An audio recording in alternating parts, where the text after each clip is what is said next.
Academy. Tonight's event is looking at the really big question about the global polycrisis. Thankfully, my job is much easier, and I'm just here to welcome you, so that's much, much easier than what the panel will have to do.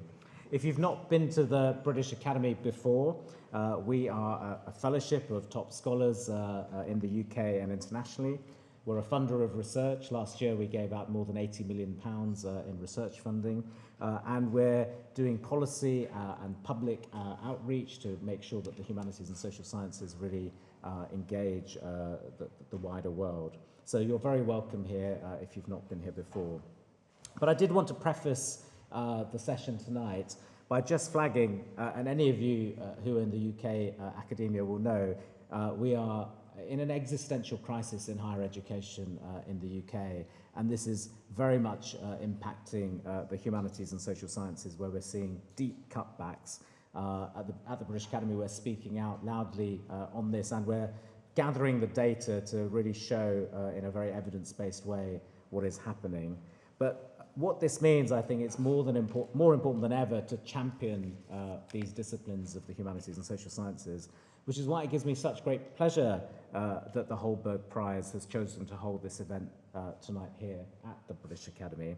I want to pay tribute to the prize in what it does to recognise the power of the humanities and the social sciences. And I would note the very strong overlap between fellows of the British Academy who have won the prize, who have been serving on the committee. So I think there's a real kinship between our two organisations, which is really important. So look, there's going to be plenty of moments to applause through the night, but I'd like to invite you to join me now in applauding the Holberg Prize for the wonderful work that they do.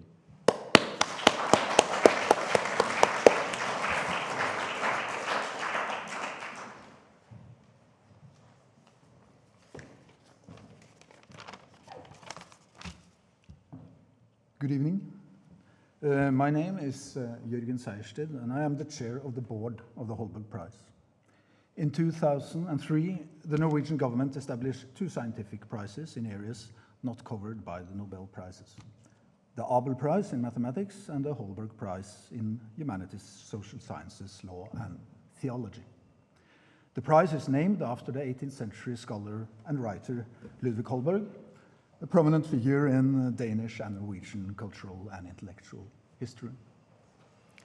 The Holberg Prize is awarded annually to a scholar who has made an outstanding contribution to research in the humanities, social sciences, law, or theology.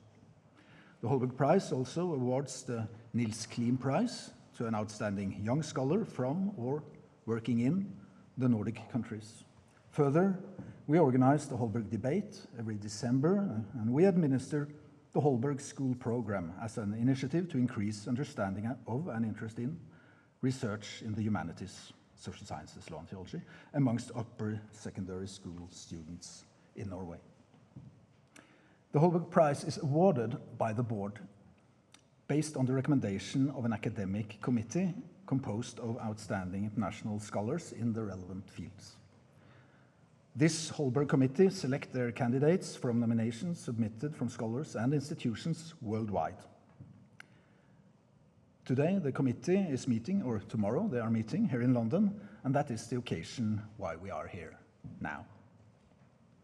We are very grateful for the opportunity to host this event together with the British Academy this evening.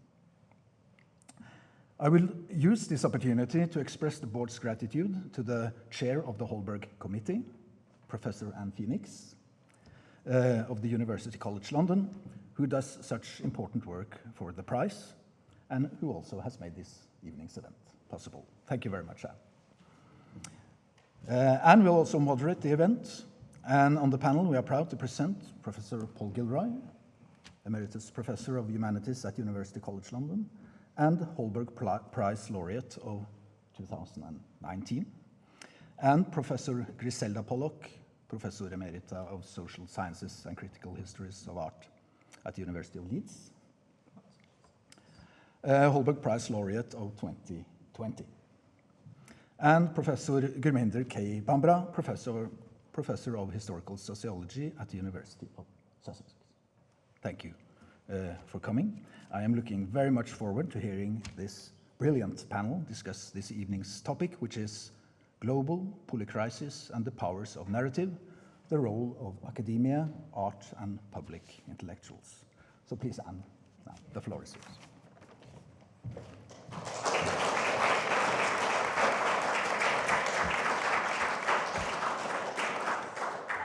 Hello, everyone, and welcome to this occasion. It's really good that you have come to, given that it's sort of cold and wet outside, but thinking about issues of global polycrisis is very important to all of us. It's important because it's almost become a commonplace to think that we're living through a period of global polycrisis, a period that's marked by lots of different crises around the world that are not separate, but rather that mutually reinforce each other and that are produced all together and cause each other as well. So that rather than thinking about this thing here and that thing there, we have to think about the way in which, for example, ecological crises and the proliferation of wars in many countries and so on.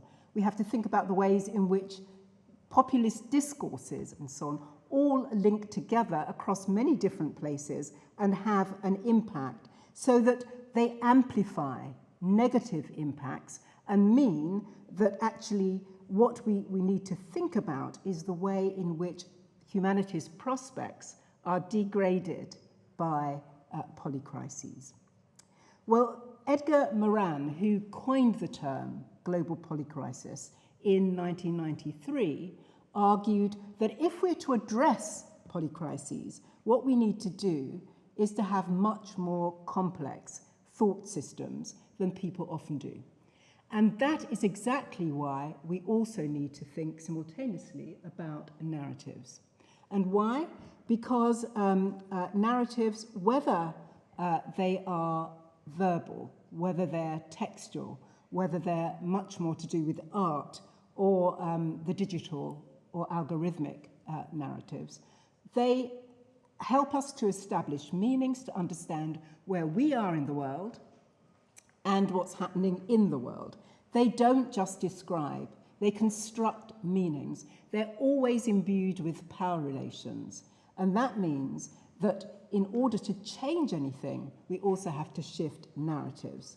And one of the things that narratives do is bring people together, and it can help them to imagine the world in new ways that link with social justice, or it can divide people and really make them think that the futures are hopeless rather than hopeful. So it matters. And if we're to imagine more equitable futures, we need to imagine and understand what the narratives are that are producing particular global polycrises. In that context, it's great pleasure to welcome these three scholars. They're internationally leading, as you all know, and one of the things that's important about them is that their work helps us to understand the contemporary in new ways. More than that, their work has helped us and can help us more to reimagine the humanities and the social sciences in ways that will enable us to be more socially just societies. One of the things that I really appreciate about all their scholarship is that all of them think about the ways in which the contemporary is part of history. So in other words, they historicize the contemporary situation. And at the same time, they do what I would call intersectionality, which they don't necessarily call that, but they recognize social differences as crucial to understanding the contemporary and to understanding the histories from which the contemporaries come. But much, much better in some ways, they open up new imaginings for different futures, more equitable futures. And their work challenges the proliferation and contradictory political narratives that are part of global polycrises and divide us so much at the moment. So, without spending much more time, Professor Griselda Pollock, we've already heard about her. She's one of the most pioneering and influential scholars in feminist art history and cultural theory, and she's had a profound influence on the development of feminist cinema studies. She's helped us to think about the role of memory in histories of art, trauma, and cultural memory as well. And she, as you've heard, won the Holberg Prize, but she's also been awarded the Prix Mondial Nessim Habib in 2024 for her remarkable contribution to the humanities. And she got a Lifetime Achievement Award for writing in art by the USA College Art Association. Professor Gurminder Bhambra is one of the foremost voices in contemporary sociology and decolonial scholarship. She's Professor of Historical Sociology, as you heard, and she's a Fellow of the British Academy, of the Academy of Social Sciences, and the Royal Historical Society as well. Her work has been really helpful in transforming sociology by situating empire and colonialism at the heart of sociology. Professor Paul Gilroy is one of the most original and transformative global voices in contemporary scholarship on race, on culture, and on rethinking planetary humanism. He is the founding director of the Sarah Parker Remond Center at UCL, and his work has really changed how many of us think about diaspora, about modernity, humanity, and the legacies of empire, including through things that he's done in the areas of music, art, and film, as well as his many writings. He's also a Fellow of the British Academy and the American Academy of Arts and Sciences, and as you heard, he also received the Holberg Prize for his profound impact on cultural theory, humanism, and studies of race and diaspora. He helps us to think about a renewed sense of shared humanity and humanism. Well, together, these three scholars exemplify rigorous, imaginative scholarship that tonight they will bring to bear on thinking about our topic, which is global polycrisis and the power of narrative. Each of them is going to speak initially for 5 minutes only, but they will have plenty of time to engage in conversation with each other and to raise further issues before we invite you to join the discussion. And so if you would please join me in welcoming our three speakers.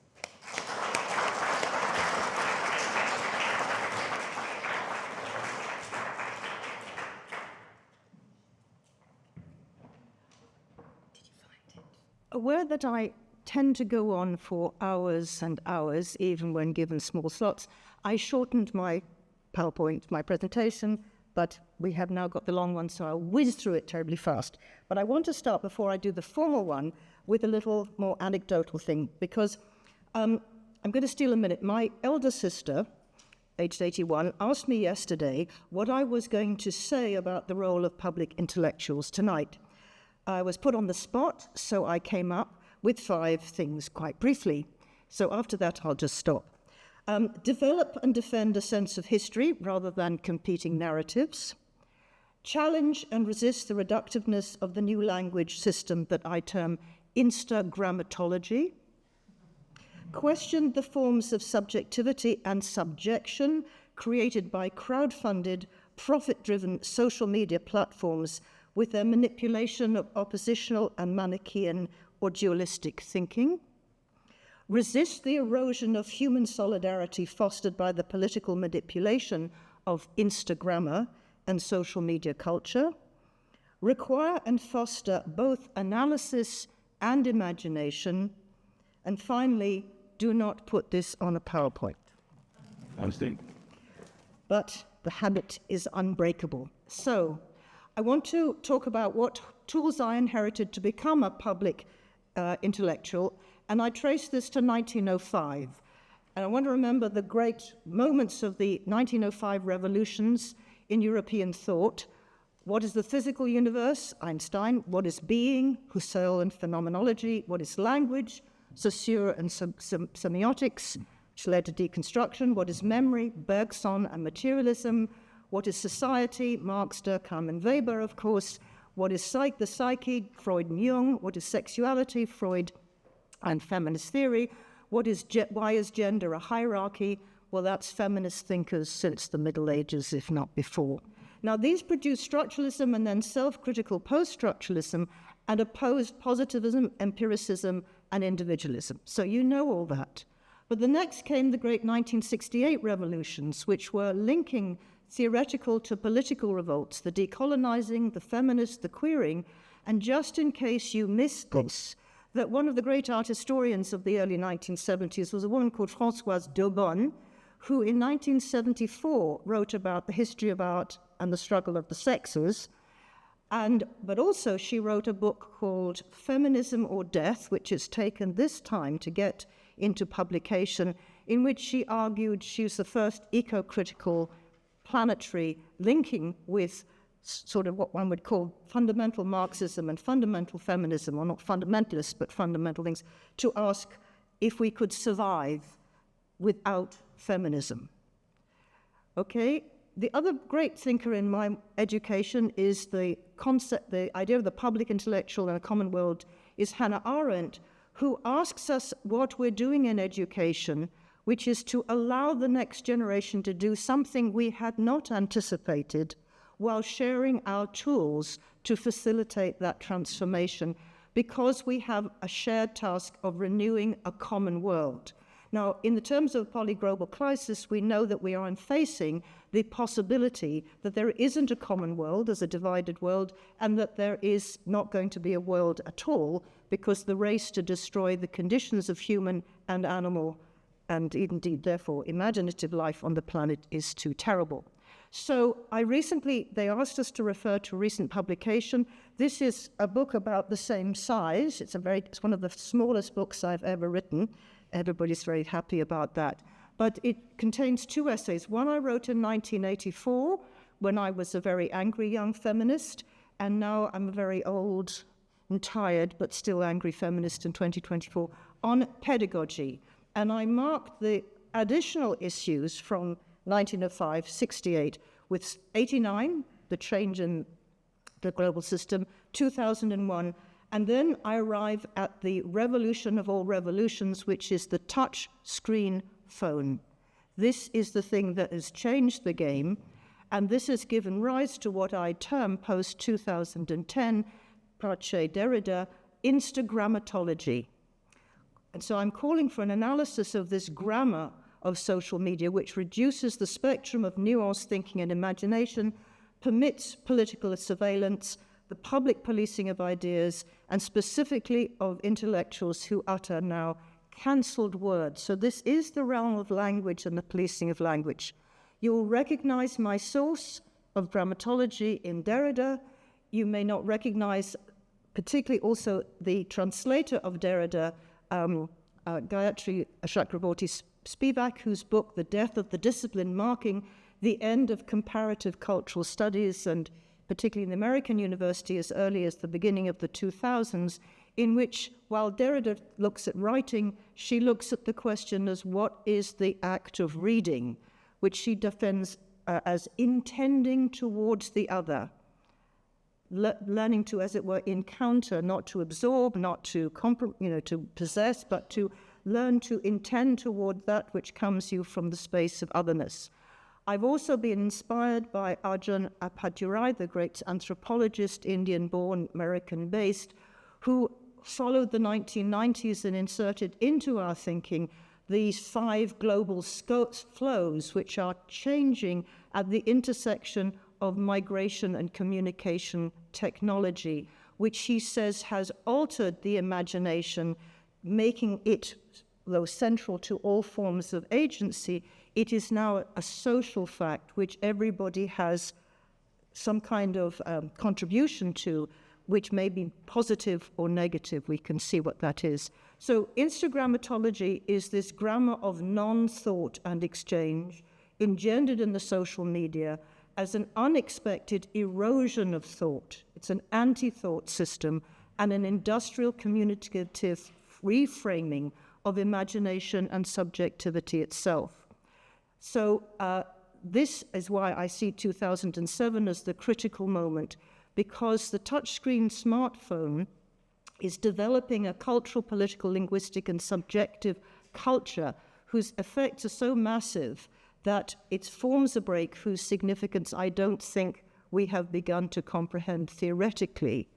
And what we need to deal with is the relationship between a profit-based logic now shaping the memory of communication as a social process and eroding political collaboration. So, in one sense, if language is altered, going back to Arendt, and she defines the human condition as speaking, as spontaneity, inventing something, plurality, because we are each introducing something new into the world as a newborn, and creativity. The question is, how human are we still? So we're trying to defend the humanities, we have to ask that. So even though I'm speaking at length here, I can no longer speak. I am silenced in the public world because my histories, my narratives belong to a disappeared linguistic universe, one that requires uses of language that people now call too complex, too difficult, too theoretical, too this, too that, and therefore we have no means of thinking. So I see this as an erosion of the intellectual and artistic universe that I have laid out for you. So under these circumstances, if speech and language are so eroded, meaningful utterance, she's even in 1954 seeing the possibility of reduction to the meaningless formalism of mathematical science. So I'm going to end just with two books that I found very helpful for my thinking. One by a historian, Jason Steinauer, a book called History Disrupted, who terrifyingly plots out the effect of social media and its profit-based directions on the concept of history, the erosion of authority. You have to read it, but these are the deep analysis of what has exposed professional history to a kind of disruption that is replaced by the viral past, the visual past, the newsworthy past, and produces a whole new kind of academic who is a media personality. And the final word I want to introduce is a sociologist, Nick Couldry, The Space of the World, Can Human Solidarity Survive Social Media, and What If It Can't? So if we want to create an environment for the complexity of the social and political thinking we have to do, we are finding that this space of the world, the digital world, is eroding solidarity. This is the question of how we will find a way through, not to identify all the divisions and differences, but the question of creating a caring for the world, a community, and this means that the digital space must be dealt with in the humanities. And the final moment of doubt, is this just a defense of complexity? My Holberg lecture was art, difficulty, and complexity. Am I just defending complexity, or is it critical to thought and to solidarity? And is that the struggle we have now to sustain in the face of digitalized global supercapitalism, where we cannot avoid some of the legacies of some of the great sociologists, not only the best political theorists, such as Marx and his mate, who actually enabled us to say this is what we're dealing with in the present, and we mustn't lose that history. Thank you. Thank you.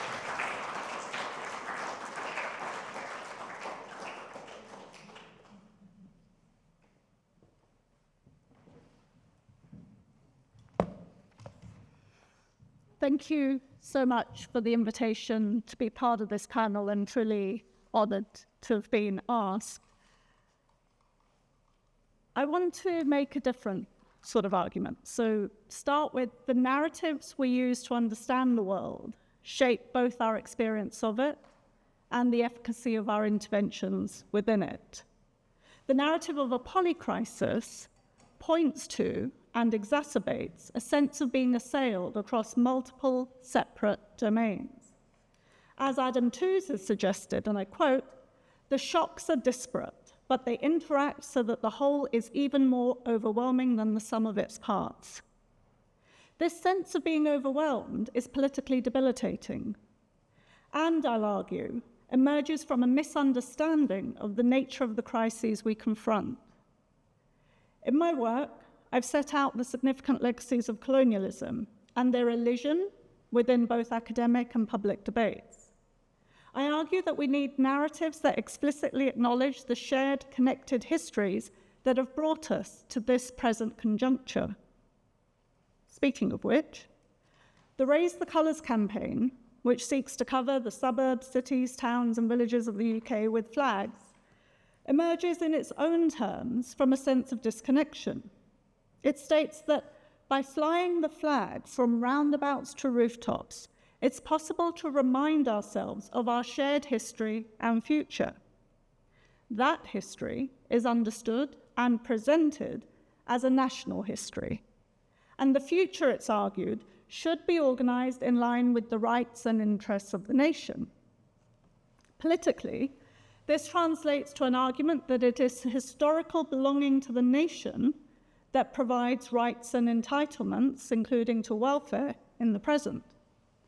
The central question then is, why are the resources of the British state and national patrimony being used to support those who do not belong?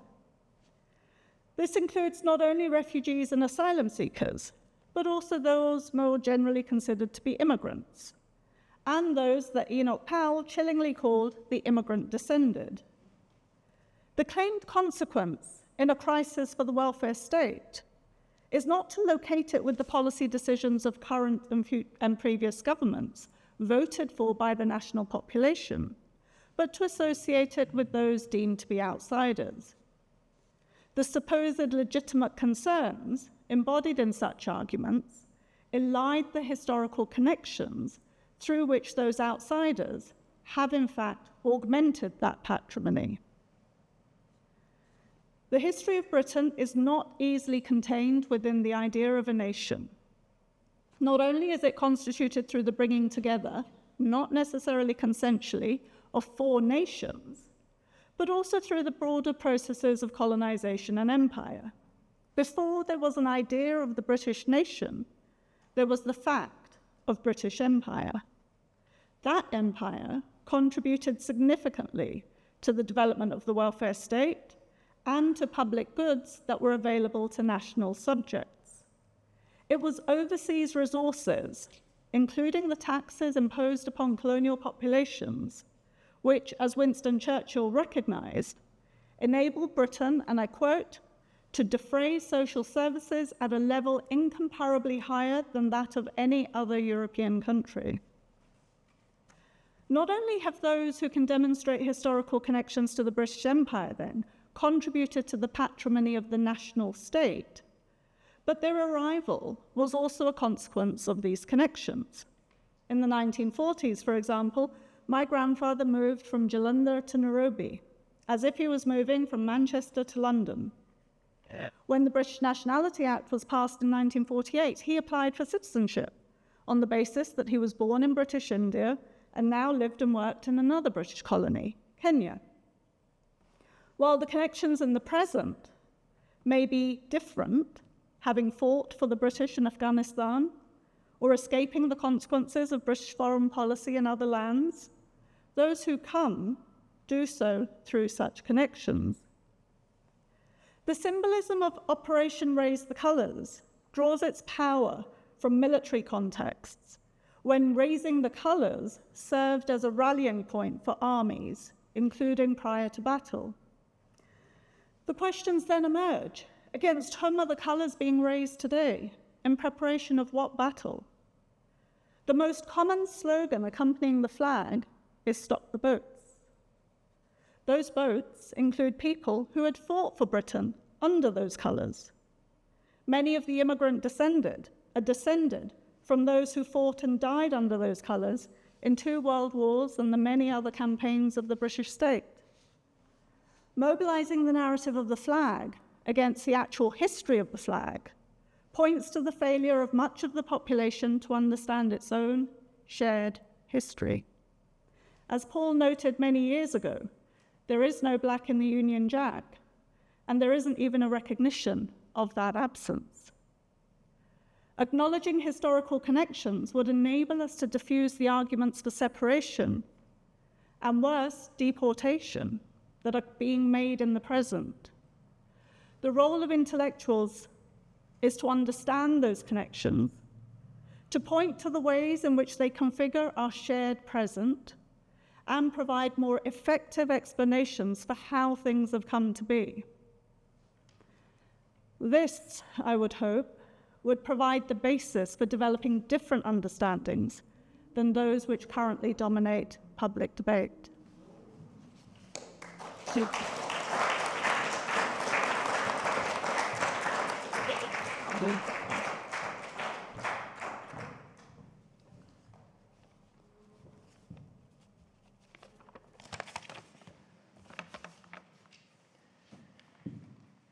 Climate spoliation underpins and intensifies the protracted crisis of capitalism, which is now the norm, and the related crisis of democracy from which capitalism has been emancipated.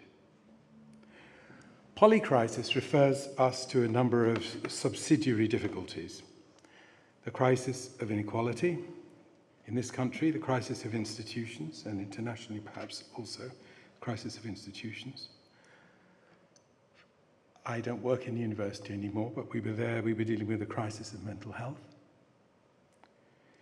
And there is, of course, something that has been alluded to here, a crisis of cultural relation and a crisis of knowledge itself. Richard Seymour, one of my old students, suggests it's now become subversive to acknowledge the reality in which war is peace, and weaponized ignorance is, like stupidity, a means to discover strength. Language, as Griselda's pointed out, and the capacity to communicate are also under attack. I think where I slightly differ from her would be to point out that at least inside the citadels of overdevelopment, people appear anxious, unhappy, and burnt out. And here I've learned a lot from Byung-Chul Han about burnout. Braided into the expansive repression of the climate emergency, thought by many people in this country to be a scam, we discover colonial and imperial denial, COVID denial, and latterly, Gaza denial. Amplified by novel technological vectors and fueled by systematic misinformation and disinformation, the resulting ensemble directs attention towards denial's psychosocial mechanisms, as well as the connective tissue of what might be called denialism, more than a kind of agnotological assault on rationality, epistemology, and the politics of truth. Denialism becomes habitual and is consolidated when the bad faith, evasion, and refusal that kept colonial history at a distance metastasize in other areas, not just to muddy scientific authority, but to damage this ailing educational system as it transitions into a driverless provider of credentials, sundered from traditional questions of human flourishing. Settled governmental procedures and conventions are vulnerable to corruption, as has been pointed out, by institutionalized mendacity, by algorithmic mystification, and by tightly regulated official media, or what we might call legacy media, tailored to the exigencies of functional illiteracy and the default setting of partial attention. The disruptive actions of the mobs these developments orchestrate compound the collapse of truth and trust and probity. And so in response to that, I want to just very briefly share what young people call intrusive thoughts about the predicament in a necessarily polemical form. I saw years ago that I'd been admitted into a kind of tenueless academic employment only because the meaning and value of university education had been hemorrhaging away. And of course, there are familiar economic, cultural, and demographic issues in that story, that narrative. 4 decades of employment in higher education leads me now to ask, and this is where I speak to the brief we were given, whether there is such a place as academia. It may be better to suppose, I would submit, that we are witnessing the end of the university.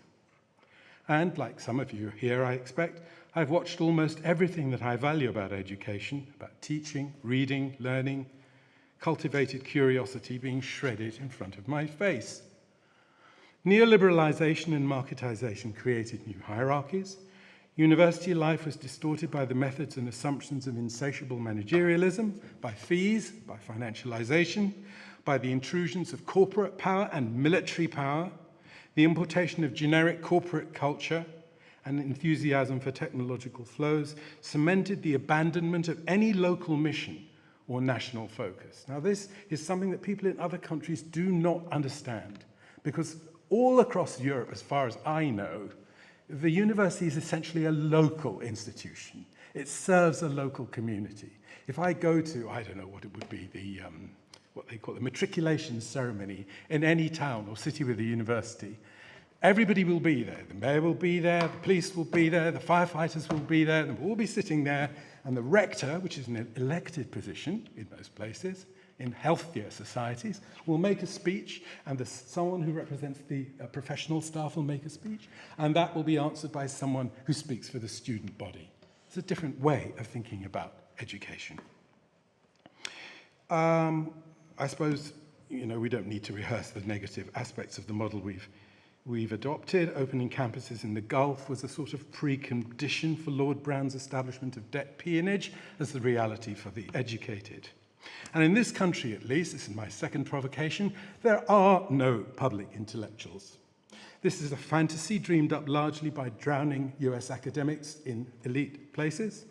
There is no common sphere of public opinion, as Griselda's already shown us. There is no space of publicity. The disaggregation of media has profited the right only.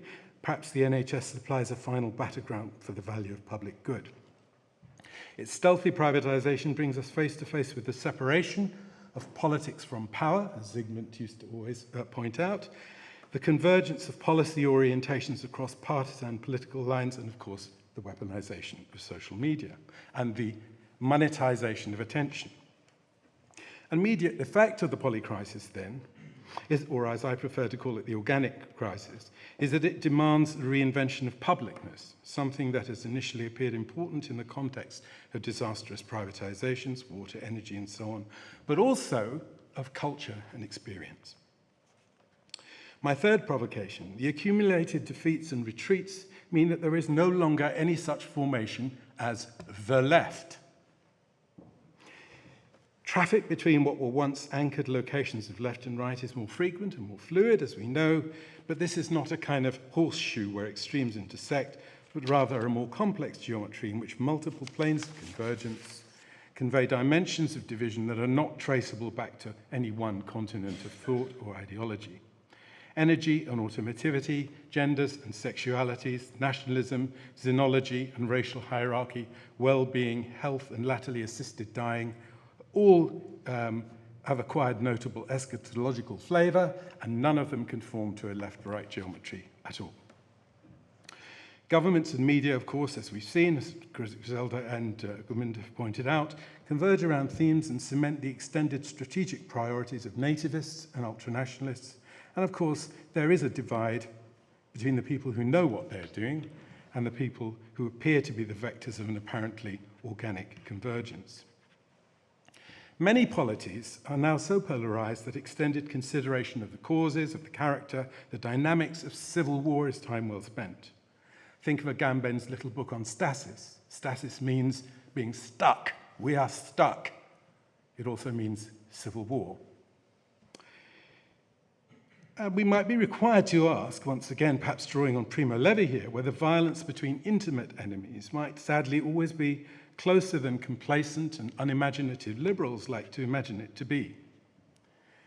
Conflict is brought closer still when states are captured by partisan and authoritarian interests that employ governmental power to enhance corporate well-being while criminalizing protest, dissent, and opposition, however non-violent they may be. That's me done.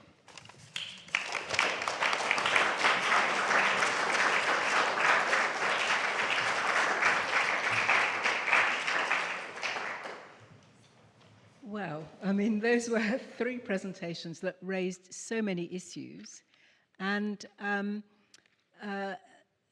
think left us with a great many questions for thinking about futures and so on. What I'd like to do first of all is to ask the three of you whether there are things you want to pick up from each other's presentations, and because I'm hoping that we'll get a discussion going, but if not, I will ask you questions, but I think you'd much prefer to talk to each other. Yes.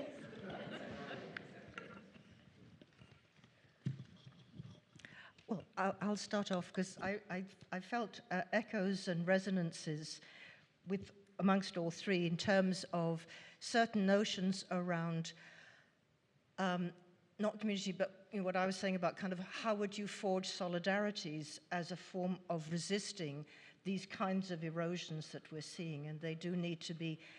And that the second thing, which is we need to be the people who name certain things.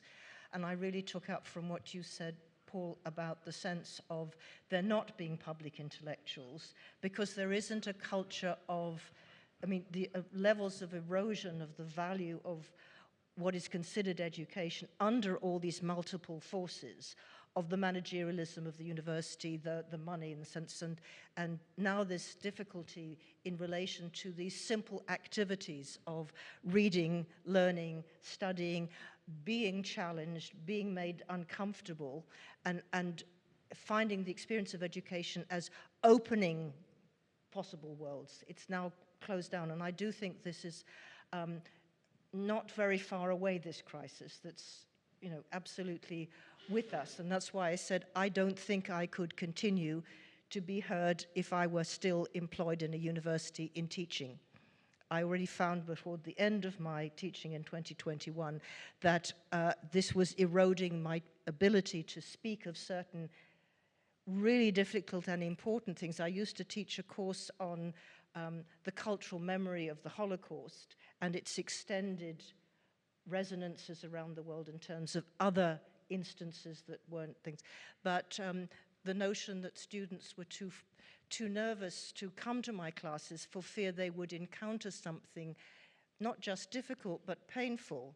And it seems to me that is a retreat from the necessity of confronting the violence, which of course you are raising particularly, the sense of what narratives we have to deflect the growing question of the violence against the other, as opposed to what I was picking up from Gayatri's feedback of what would enable us in study to intend towards the different experiences which unsettle the reader and their place in the world.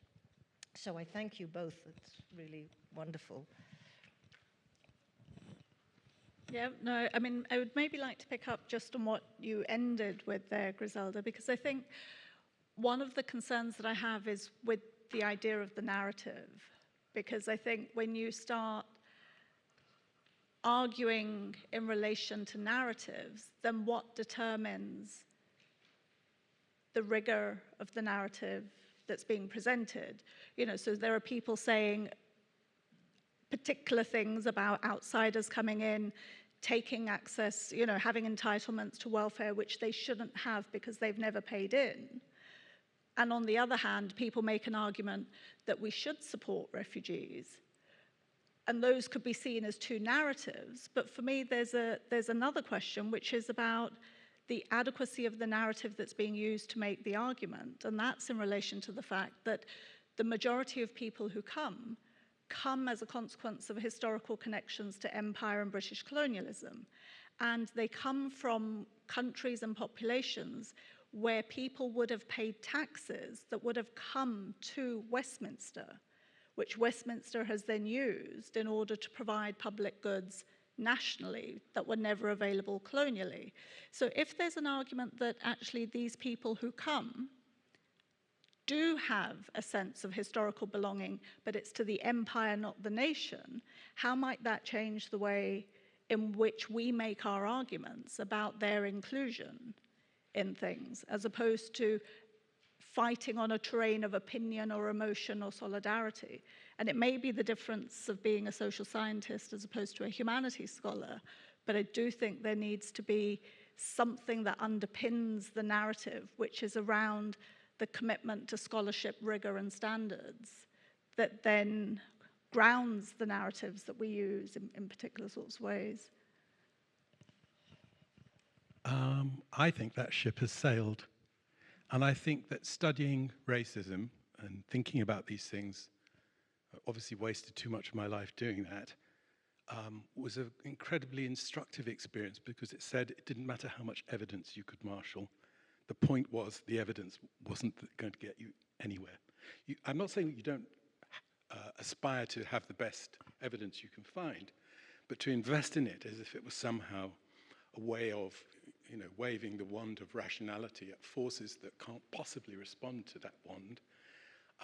So I'm kind of skeptical about that, and I'm a little bit, I'm generally a defender of sentiment in art and literature and other things of that sort, but I find that the ideas that underpin the response to that, in this case, to be excessively sentimental, because they don't face the fact that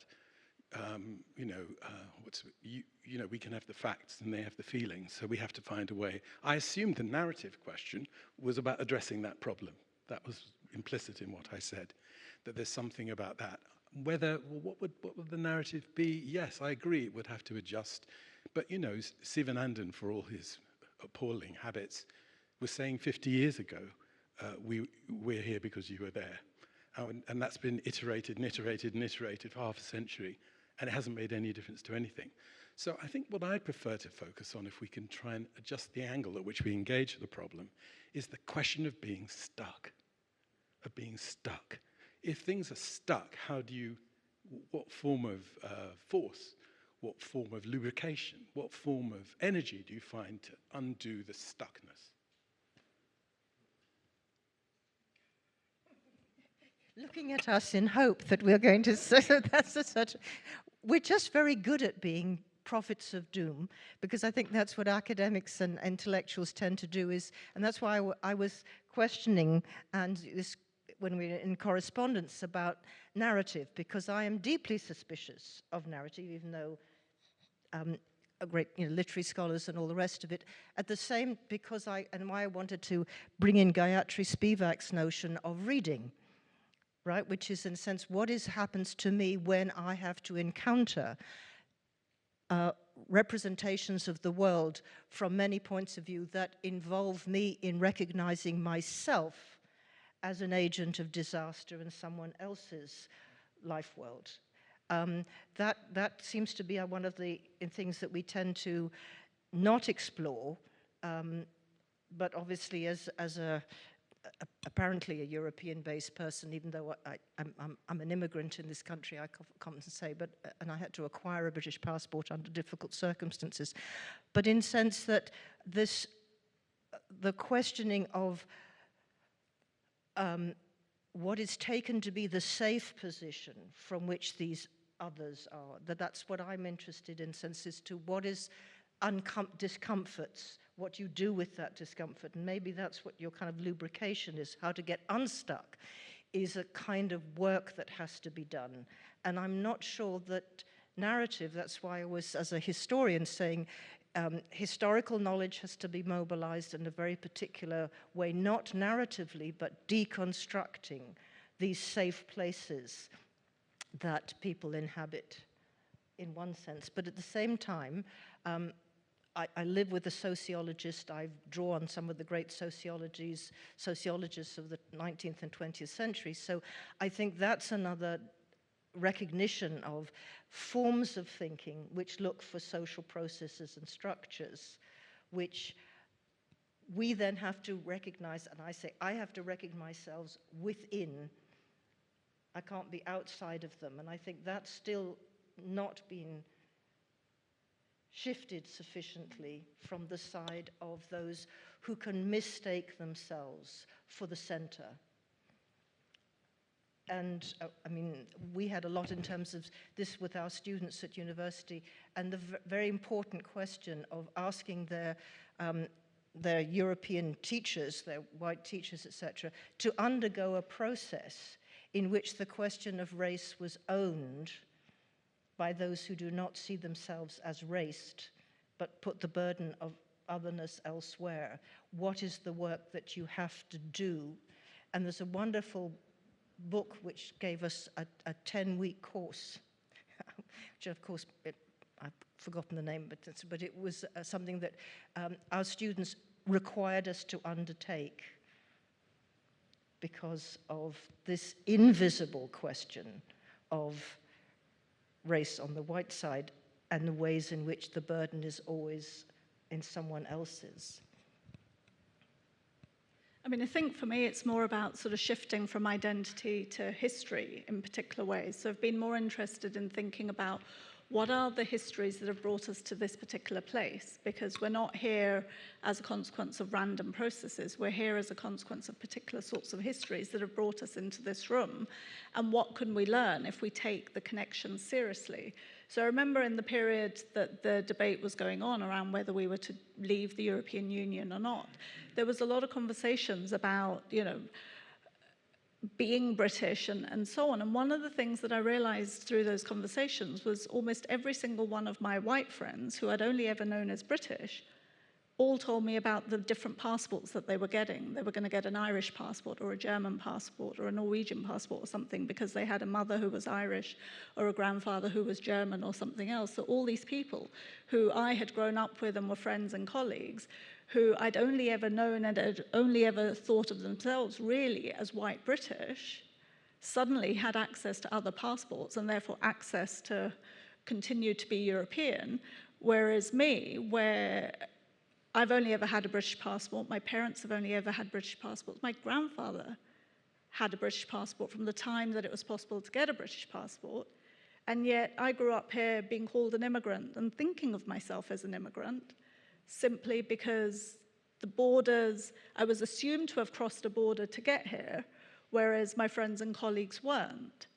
And so there's a need for us to think about the categories and concepts that we use because they have consequences for the sorts of politics that we then develop on the basis of that. So I'm not telling that story in order to say, well, I'm really British and you should understand me as British, but rather to ask the question that if we were to start from the fact that not only am I British, but if I were to be recognized as British, then how might we think differently about immigration, asylum, etc.? And I'm not suggesting that anything in the past indicates that we've been successful in challenging and changing those concepts and narratives, but I just think there's more work to be done. I don't want to give up on the possibility of changing people's mind through argument and analysis, because I wouldn't be an academic if I didn't believe that it was possible to change people's minds through argument and analysis, not by appealing to your feelings. I don't want you to feel sorry for me, to like me, to want to be my friend. I want you to understand what it is that I'm saying and think about that for yourself, and then think, how can we work together to make a difference in the world? And I still believe in that. Can I say something just before you come in, Paul? Which is around the issue of narrative and what it is. And I think that at the moment, sometimes narrative is being used and counterposed against fact, you know, sort of real underpinnings of something. And what I would feel is that you cannot get away from narrative. The narrative that says, you know, this is the real history.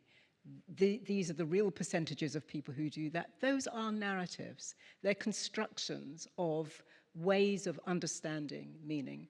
And, you know, when we're talking about shifting narratives, we're doing something that is, as Paul says, it doesn't mean that you don't think about research and research-informed practices and so on, but actually they're still narratives. If you're wanting to shift people's narratives, you're recognizing that there are different narratives.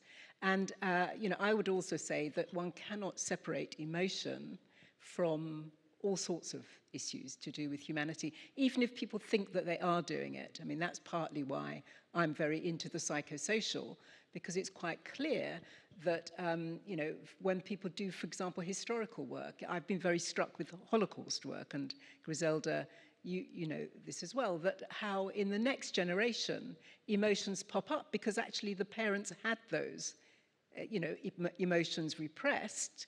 And I don't mean by that something sort of airy-fairy, but actually if you trace how it happens in the everyday, you can see that the emotions are important, so they're part of the narratives one constructs.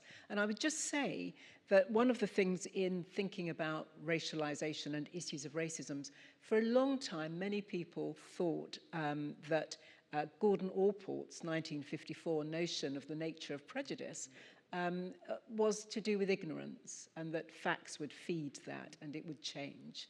And we know that actually that absolutely did not work, that it's not facts per se. So therefore, that's why I'm committed to thinking about how you shift narratives, despite people's, because people shift to other facts. And it's exactly what you were saying about thinking about grammatology and Instagrammatology. People always have other things, that they can play with. Anyway, enough from me. I said I wouldn't say anything. So Paul, you were just about to... I would like to reply to what Gurminder said, because I think maybe I haven't been sufficiently clear. It seems to me that all the work we've done in the last, 4 or 5 decades around these questions of racism has had an incredible impact. And if you watch the interviews with the people who are getting ready to burn the people out of their hostels, if you watch the conversations in the crowd, even in the legacy media, they'll ask people, are you a racist? And they'll say, me, racist? Of course I'm not a racist. There is still a massive threshold there. There are people, of course, who are only too delighted to announce that they are racist, but they're in a very, very small minority, which is not to let the others off the hook, actually, but it is important to understand the work that went into producing that threshold in the world. And, I would like to think that we've all played a part in doing that. And many people who are not here, and many people who did that work outside of the world that universities create. So I think that's the first thing. To go back to what Griselda said about being in that place, it seems to me that the academic, the sort of activist academic default setting is what Donna Haraway goes on about. You stay with the trouble, right? And I think that's slightly different to what's been emerging here, which is actually we've got to get rid of the trouble. And here are some techniques for doing that. And I think, for provocation's sake only, because it's so boring if we all agree with each other all the time, I think that the climate crisis changes all the terms in which this conversation can proceed. And that's why I try to focus our attention on the issue of denial, because we don't have I know that a lot of people in the Global South are talking about how, in order to proceed best from the situation we're in, we have to look at the Global South and learn habits and responses as our own conditions of life, our institutions, our governmental defaults, our judicial habits acquire aspects of a more vividly post-colonial and violent world, which has come to find us here, whether we like it or not. And by that, I'm not talking about being invaded in small boats. I'm talking about the way in which we conduct our political culture. So I think I don't know that we've got the option of staying with the trouble or waving the magic wand of rationality at these forces that don't recognize that power. I think we have to think in an urgent way, in a different tempo about this. And for me, crisis actually marks the transition in tempo that we're talking about. We have to do it quickly. And this is something, of course, that, oh dear, I've forgotten his name. Partha, no, not Partha Dasgupta. No, I'll come to it. No, I'm sorry. The climate guy, the guy that writes about climate, who's very much influenced Achille Mbembe and the people, he's American, based in America. Partha Chatterjee, thank you. Partha Chatterjee. Jason who wrote about capitalism. No, Partha Chatterjee is who I'm thinking of. I think that he talks a lot about urgency in this. as does Ian Balcom in his little book about Celsius 4 degrees. I think this is part of the condition that we work in. Our tempo has to change. I mean, I'm not arguing for naive objectivity or for facts versus narratives. I've read enough Hayden White and all the rest to understand that everything's a narrative all the way down. The question is, how do we judge between narratives? We have, as Lynn Hankinson Nelson argued, epistemological communities that have standards for determining the adequacy and efficacy of narratives in comparison to other narratives. And all epistemological communities have that. Historians, religious groups, gendered identities, and so on. And so in that context, there are ways in which we can understand questions of rigor, argument, and analysis. And I still stand by that there is a difference between opinion and argument. What I want from my students are their arguments, not their opinions. And I tell them that in the first seminar. I don't care what you think in terms of your opinion. I care what you think in terms of the argument that you'll produce. And you'll produce that through reading, through thinking, through talking to others. And that's something, and in a way, I think I understand the issues in relation to race, and the argument that I've made is always that the extent to which the colonial histories need to be recognized for understanding how the nations that we understand otherwise as national have actually come about hasn't been a way in which we've thought about the nation. We've located race within the nation often without really taking on board how the nation itself has been constituted through those colonial histories. And that difference still has to be made. I just don't think we've won the argument. People do not know. So just as one last thing, I was doing a lecture a few years ago about colonialism in Britain and taxation and welfare and empire. And a student came up to me afterwards and said, but what were the British doing in India? And it was like, well, yes, precisely. Our students do not know. The British population does not know. And so I think I have to believe that knowing would make a difference to doing. We haven't got much time before we open up to the audience. So can I ask you all to think about one thing which comes out from things that you're saying? You talked about solidarities and how you build solidarities. You mentioned the Haraway and staying with the trouble. What she's interested in there is making kin during the Thulacene. So relationality is absolutely, and obviously it's also more than human relationality that she's talking about.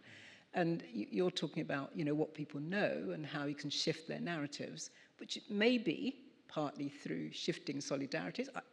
I'm not saying that. So I'm just interested in what you all would say about, what would be, how do we address this urgency that Paul's been talking about? How do we not leave here thinking, we know the problems, but we haven't, got any further to thinking about, what we might do? I mean, that's if we're not all silent. Paul. Well, I don't think hyper-privileged people in California should be telling the rest of the world to stop having children. I think that would be a big step in the right direction. I was saying that people in California who live very privileged lives shouldn't be telling the rest of the world to stop having children. That's one step in the right direction. I'm still uncomfortable with this narrative because it's become debased in social media processes, because everybody has a narrative. And narratives are wonderful webs that create some kind of imagined world that has some, sequence, right? And that has some coherence. Whereas it seems to me, that's why I was invoking Derrida and Gayatri Spivak in a sense, deconstructing narratives so that you see something of their brutality, their violence, their cruelty. What is involved in making one narrative at whose cost? And I think that's maybe, kind of bringing back from the feminist aspect, which is, you know, in my worst moments of being sort of polemical, which is, you know, how many women have died as we've been sitting here from partner violence or for some, what is gender-oriented violence? Okay, how many people have died of hunger? You know, how many people have died in the process of trying to escape to get to some kind of... So the scale of the horror that we are living in, you know, and I find the question of telling different stories, of putting it together, so, you know, from the point of view of being an art historian, I'm not telling stories about the history of art, I'm deconstructing the people who tell stories, because those stories produce damage, right? And that the things that people make, whether they write novels or they paint pictures or they make films, construct disturbing ways of re-seeing things.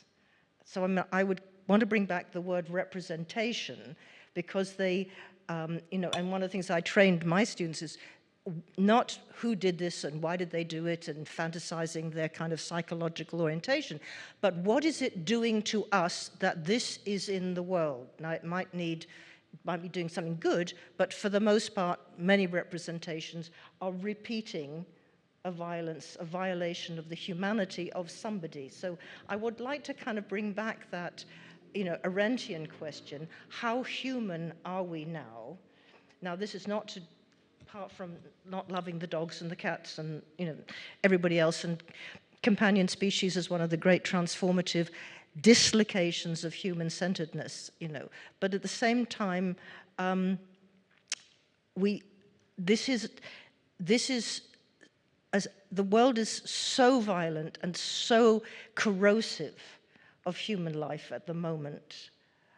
I feel we need to have some kind of, as you can see, rage and naming some of this. So it's not some passive hope we could build solidarity, but what I was really wanting to say is, what is corroding the very possibility that we could speak together, even in the anguish of having to speak of things that discomfort each other, or things that, as you say, have to be said, have to put in place.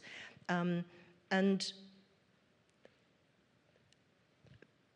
there was a wonderful film recently by Shutapa Biswas, who's one of the artists that I work with, where she made a film about her mother's journey from Bengal, when her father was a Marxist critic of Nehru and was thrown out for that reason. So he came here for political reasons.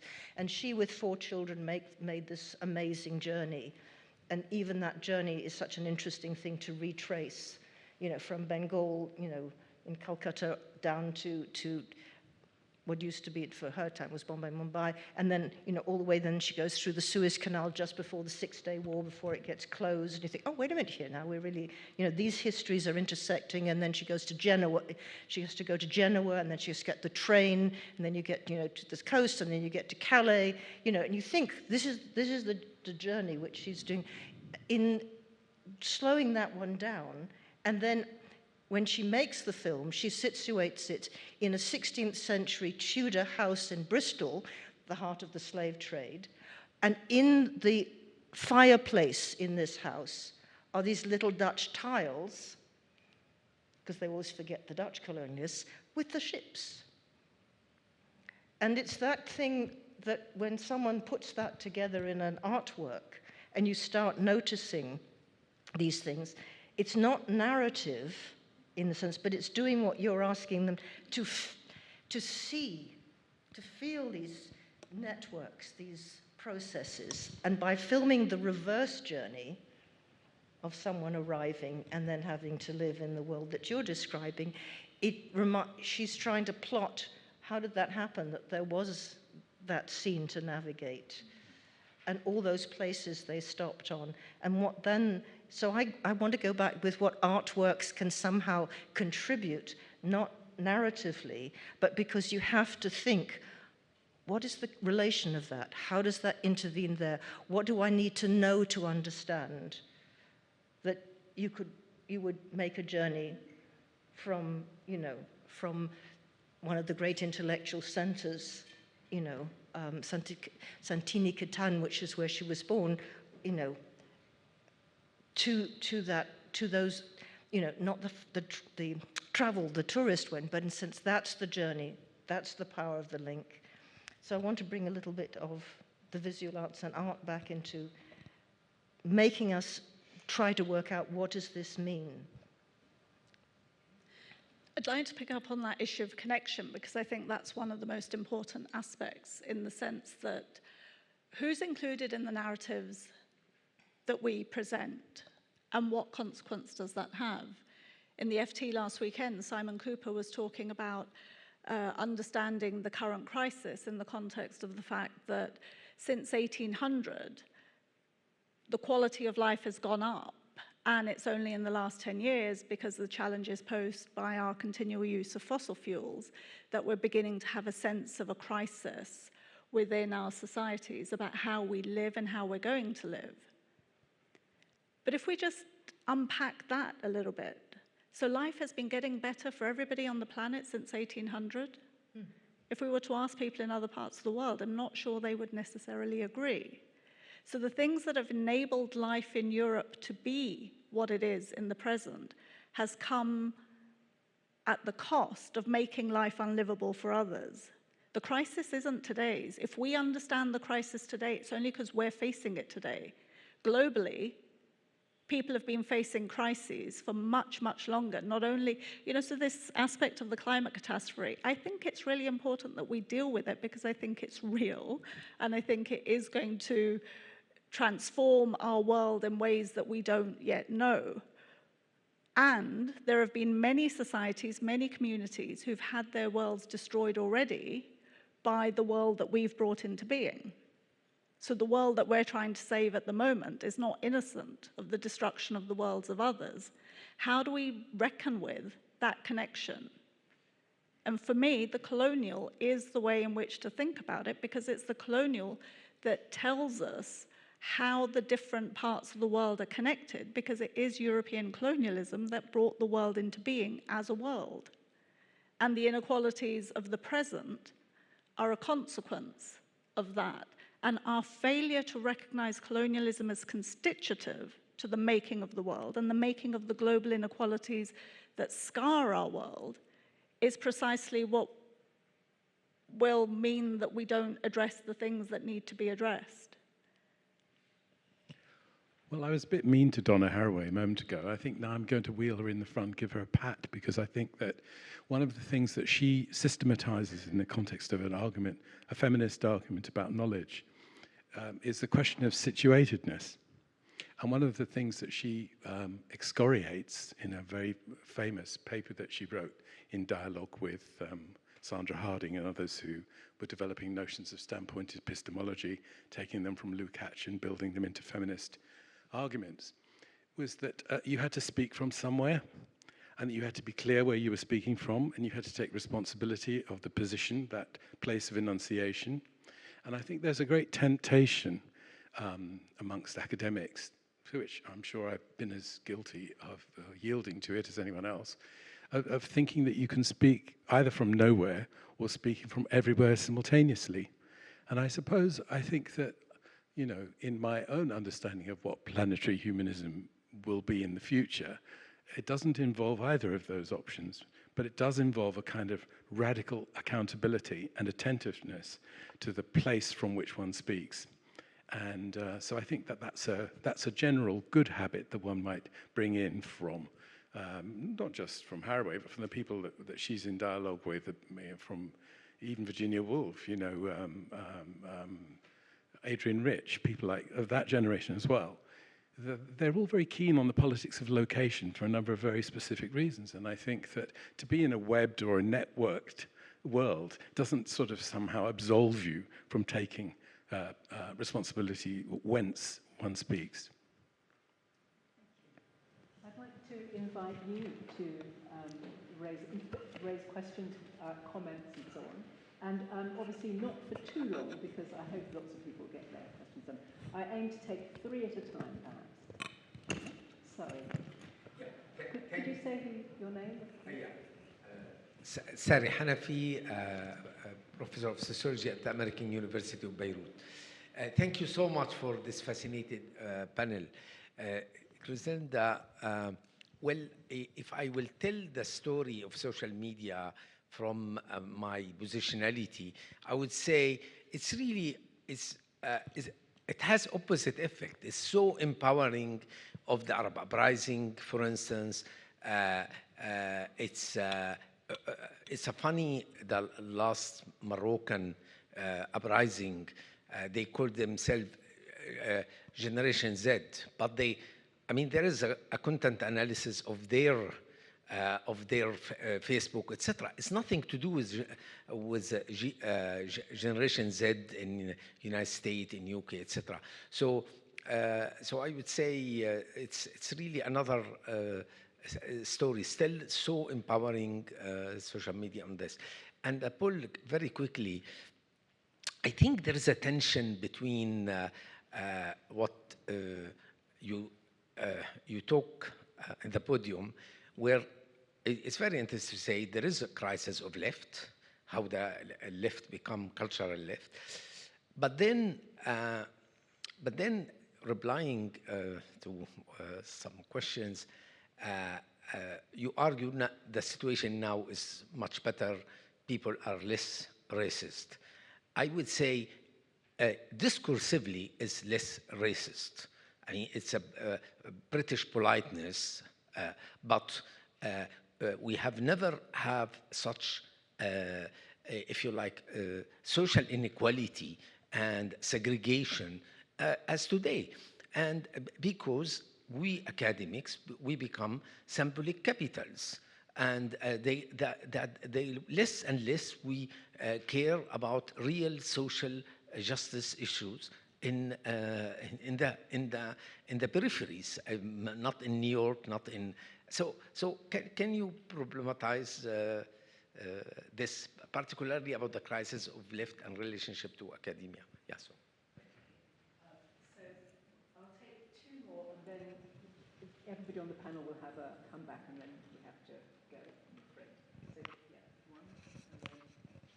I'm not turning on the phone. I'm just going to my earphones. Thank you. Sorry. Nana Satin. I just had a question about the relationship between, there's been a lot of talk about the past and the present as an effect of the past, but I'm wondering what the crisis of the future is doing to our present, and in particular this spectre of climate change as inhibiting the future as such. I think one of the things that seems to be the advantage of Silicon Valley or California is that these people are actually able to say that there is such a thing as a future, even if it's for the select few who are living on Mars or whatever their vision is. Yeah, thanks.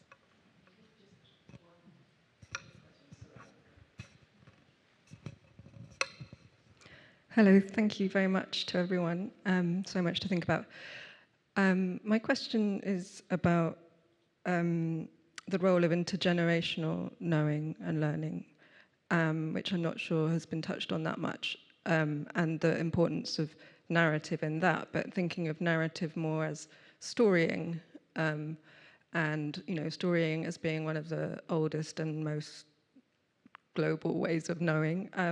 And particularly to Gurminder, I know that you and colleagues do a lot of work in sixth form schools and things like that with Connected Sociology's program. And just to ask for a bit of critical hope around ways in which we can have that intergenerational learning, and if there are any examples of where you've seen light bulbs go on with amidst these extremely violent and polycrisis times. What did you say, Gurminder? Believing that knowing can make a difference to doing.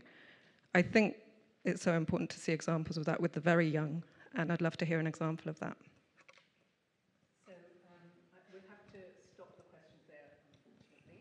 But Gurminder, do you want to start off? So the question of the future is interesting, and I think where I would come at the question of the future from would be a question of repair. If we don't repair the present in relation to the past that's produced the present, we're not going to have a future. And so in that sense, as we're saying, a lot of the climate catastrophe discourse is about the need to do something because we're now facing the end of our world. And at the same time as doing something about that, we have to reckon with the fact that our world brought about the ends of other people's worlds. And so doing the two together requires a commitment to repair. I don't think it will be around utopias, whether of the Musk variety or a left variety or whatever. It's just simply about doing the work. It's about being grounded in understanding how the present has come to be configured as such and what would we need to do in the present in order to make the future different than what it's looking likely to be. And I guess that leads into the work that I've been doing around the Connected Sociologies Curriculum Project, and that's effectively comes out of this commitment that if we know different things, we might act differently in the world. And that's the aspect that the curriculum within the UK barely addresses colonialism at all. And so what I did was produce a series of resources where a number of academics and colleagues from around the country and further afield produced short videos talking about their particular topic and talking about how that topic has been framed and constituted through colonial histories. And all these resources are available free online, so teachers have been using them to do supplementary lessons, enrichment programs at 2 or 3 different sixth form colleges in London, but the material is available for anybody to use, and then often the academics can go in and also talk to the students after they've watched the videos and think about these things. I mean, I had a wonderful example one time of going in and talking about the Haitian Revolution, and there were students in the room who came from a Polish background, and they hadn't known that there had been Polish people in Haiti at the time of the Haitian Revolution who had been understood by the revolutionaries as black because they were not part of the colonial force, where the colonial force had been white. And even though the Poles were white epidemiologically, their position as being opposed to colonization had them be seen as black, and therefore then to continue to be seen as citizens within the Haiti that came into being. And that was an incredibly powerful understanding that brought together the people of Polish heritage, the people of other heritages, and so on, to come to see that there are different ways in which politics can be done than simply around what you look like.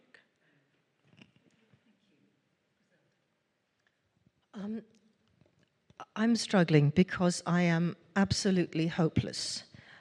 My daughter says to me every day, you've got to find something to be joyful about because you're getting grim, right? And I'm sorry, I do feel that because I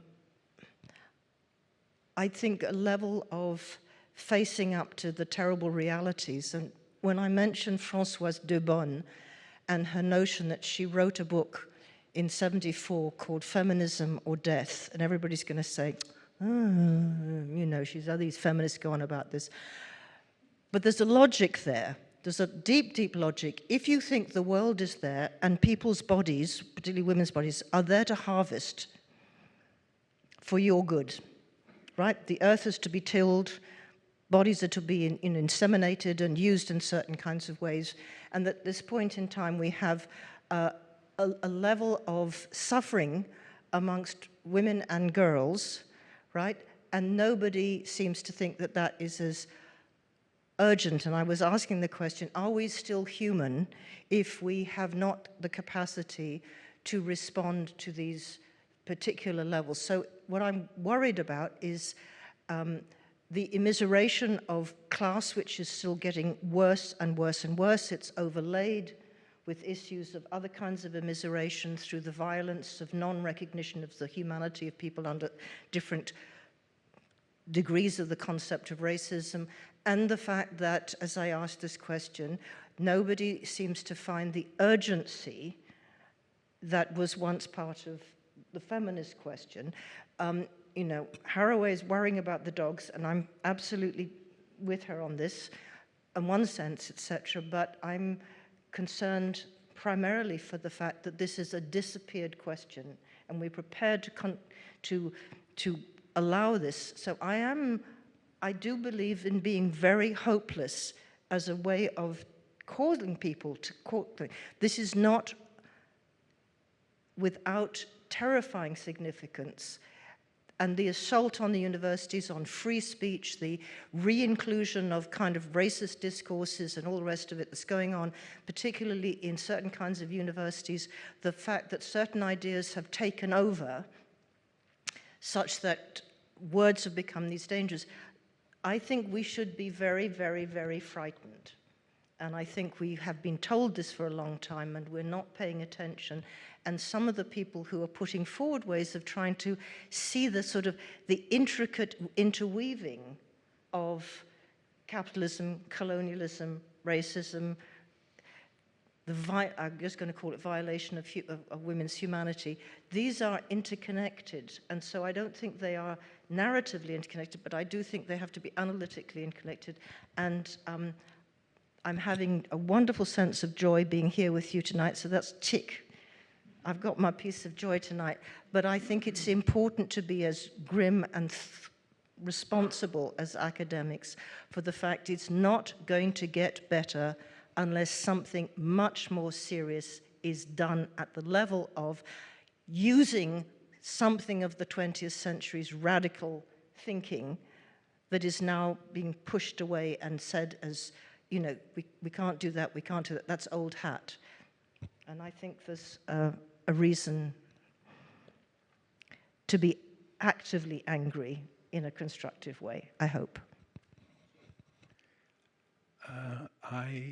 I don't really know what to say to conclude. I think that to come to the question that you asked me earlier on about alternative stories that might be told on the basis of the question of technology and its role in disseminating oppositional ideas across different parts of the world outside the overdeveloped world.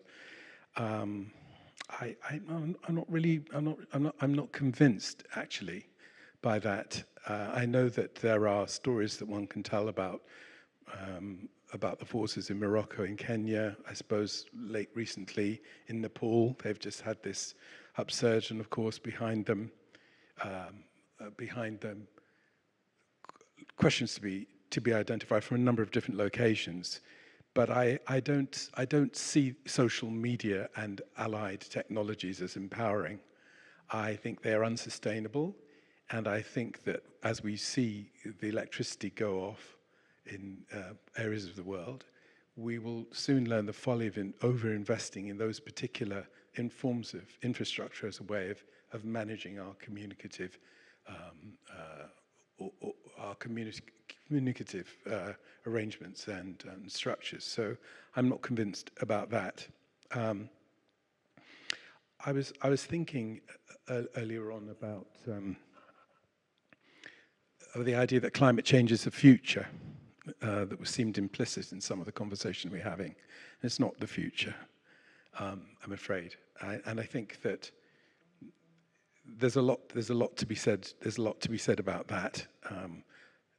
I think earlier on, talking about Hannah Arendt and Sputnik and all of that, I think there are a number of things to be said about how the future is imagined and the role of the future, and what one does without resort to that future, and how one constructs a kind of intergenerational set of stories that are perhaps reparative in nature. I mean, I've certainly learned a lot from the work of Tim Lenton at Exeter University. And I think the idea that these things belong to the future is not really, they are now. We're not waiting for them to happen. So I think there's an adjustment, therefore, to our sense of time that's really fundamental. And, you know, the urgency that we need to find is really addressed to now, and there's a kind of crisis of imagination which helps to explain some of the peculiar choices people make when asked to adapt and adjust their idea of the share of resources they're going to be able to draw upon, or the tempo of life that's going to be possible. There are whole sets of questions here that we need to let into our conversation in a more humanities environment that are actually essential now, and interrogating the the sort of epistemological and habitual institutional lines which are drawn that created the disciplines we've all been part of, which are now inadequate for the job that we need to do, is part of that, as far as I can see. But I certainly would refer everyone to Tim Lenton's writing about these questions of climate and how they constrain the imagination to disastrous effect. Thank you all very much. And I think you'll all agree that these three scholars have worked really hard this evening. Really, doing as I asked and not waiting to be asked questions, but really thinking through from their own perspectives and imaginings and narratives, dare I say. And if you could join me in, well, I should say before you do that, I hope that what you'll have got from this is much food for thought and that you will continue to discuss these issues with lots of other people and come back to it, as well as doing some of the reading that they suggest. So I hope it will be hopeful in that sense. And if we could thank very much our three speakers, please, for a wonderful work evening.